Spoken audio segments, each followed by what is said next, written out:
निधि को विकास से प्यार तो था, पर वो शादी करके उसके साथ गांव में नहीं बसना चाहती थी। मुझे गांव अच्छा लगता है, पर दिक्कत यही है कि मैं वहां रह नहीं पाऊंगी। मुझे वहां के माहौल के बारे में कुछ भी नहीं पता है। अरे माहौल में ढल जाओगी तुम, थोड़ा टाइम तो लो। और विकास गांव में ही रह के ऑर्गेनिक खेती करता है, इतना अलग काम है। और यहाँ शहर में क्या है, कितना प्रदूषण और भीड़ है यहाँ। पर विकास यहाँ आके भी तो खेती कर सकते हैं ना। अरे शहर में एक प्लॉट लेने में जिंदगी भर की कमाई चली जाती है, खेत कैसे लोगे? सोच ले निधि, विकास गांव का है, वहीं उसका काम भी है। तेरे पास कोई नौकरी भी नहीं है, ना ही तुझे कभी काम करना था। उफ़ो, मुझे कुछ समझ में नहीं आ रहा, मुझे अकेला छोड़ दो। उसी दिन निधि विकास से मिलती है। यार, मेरे सारे दोस्त यही हैं। अरे दोस्त तो गांव में भी बन सकते हैं ना निधि।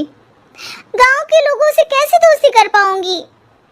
मैं भी तो गांव का हूँ, मुझसे प्यार हो सकता है तो वहाँ के लोगों से दोस्ती भी हो ही सकती है ना।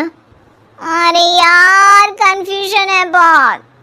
सोच लो निधि, शादी के मंडप पे छोड़ के मत जाना, वरना दोनों के परिवार की नाक कट जाएगी। अभी बोल दो, पत्रिका नहीं छपाते हैं। निधि के पास तो कोई चारा नहीं बचा। वो विकास से इतना प्यार करती है कि उसे छोड़ भी नहीं सकती। वो विकास के लिए गांव में शादी करके बसने को तैयार हो जाती है। जल्द ही दोनों की शादी हो जाती है। आई होप तुमको गांव में अच्छा लगेगा।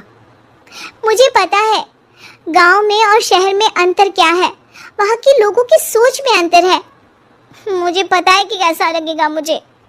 तुम ये बिना देखे किसी चीज के बारे में कुछ भी सोचने की आदत छोड़ दो ना।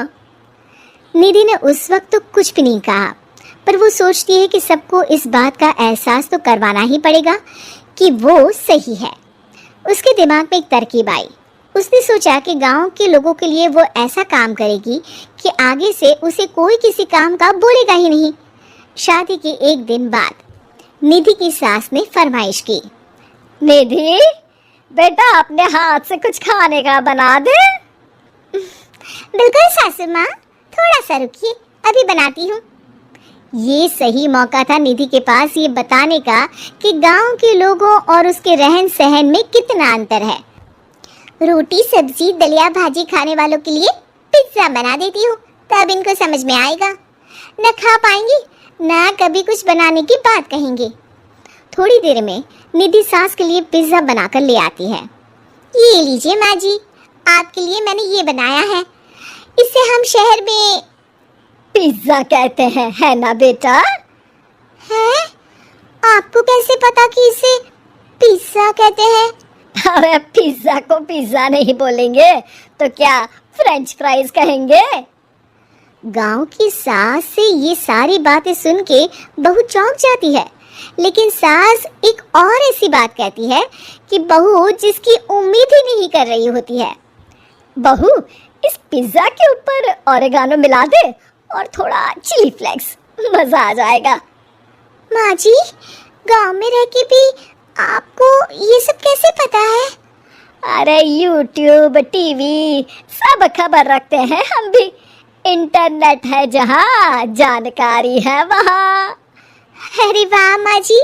अरे अभी वहाँ मत बोल, अब जब मैं पिज्जा का फोटो लेके फेसबुक पर डालूंगी ना, तो वहाँ कमेंट में जाकर वहाँ बोलना, ठीक है? ठीक है माँ जी। अरे ठीक है माँ जी की जगह ओके मम्मी या ओके मम्मा बोल दिया करना। है? ठीक है, मतलब ओके मम्मा। निधि का तो सर ही घूम जाता है। इतना शहरी बर्ताव तो शहर में रहने वाली निधि की माँ का भी नहीं था। वो शाम को अपने पति से पूछती है, विकास, तुम्हारी मम्मी तो काफी कूल है यार।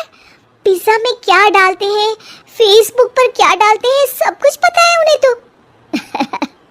हमारे बड़े पापा के लड़के रहते हैं शहर में, बस उनके बच्चे आए थे गांव में गर्मी की छुट्टियां मनाने। उन्होंने माँ को एकदम शहरी बना दिया।